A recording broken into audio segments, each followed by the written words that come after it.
On a eu pas mal de discussions sur les référentiels à utiliser, mais ça a fait aussi l'objet de travail sur une autre table ronde, donc on n'a pas débattu trop des référentiels, mais plus l'avis c'était de sortir du débat d'experts et d'être plus, on va dire, plus transparent ou accessible vis-à-vis du grand public qui ne connaît pas toutes les subtilités des différents référentiels.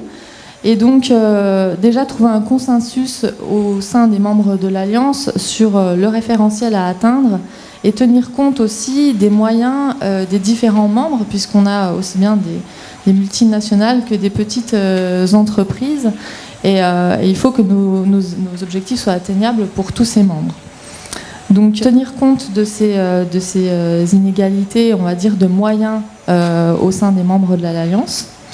Ensuite, on a parlé de la communication de l'Alliance. Alors, on a défini 3 axes de communication. Une communication déjà des membres de l'Alliance auprès des industriels pour recruter et toujours impliquer de plus en plus d'industriels à nous rejoindre dans cette virtuosité de s'approvisionner en huile de palme durable. Ensuite, un point qui a été relevé, c'était qu'on communique très peu sur le fait que la filière huile de palme, enfin en tout cas toute la mobilisation qu'on a sur la filière huile de palme est en avance par rapport à d'autres commodités et qu'il serait bien aussi d'axer la communication sur ce point.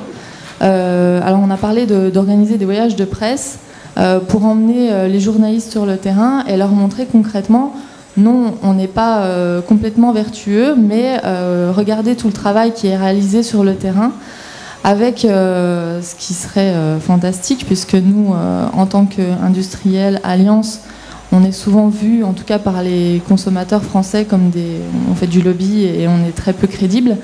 Mais intégrer les ONG dans cette démarche-là, et que les ONG nous aident aussi à porter le message de tous les progrès de la filière qui sont réalisés et montrer, certes, il y a encore des choses à faire, mais regarder dans le rétroviseur tout ce qu'on a déjà fait. Et il faut aussi que d'autres filières prennent ce pas-là pour aller vers de moins en moins de déforestation.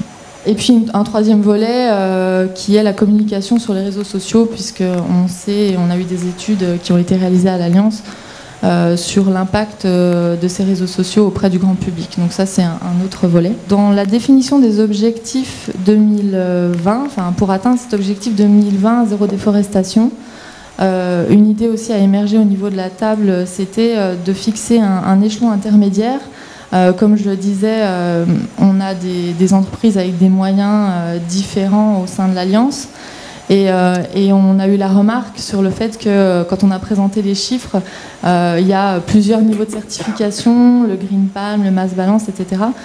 Et il y a encore du Green Palm et du Mass Balance. Et l'idée serait de se fixer un échelon intermédiaire, par exemple en 2017, à demander à nos membres d'être certifiés, d'utiliser de l'huile de palme certifiée RSPO ségrégée minimum à cet horizon-là pour déjà poser un premier échelon. Voilà. Voilà les restitutions de cette table ronde.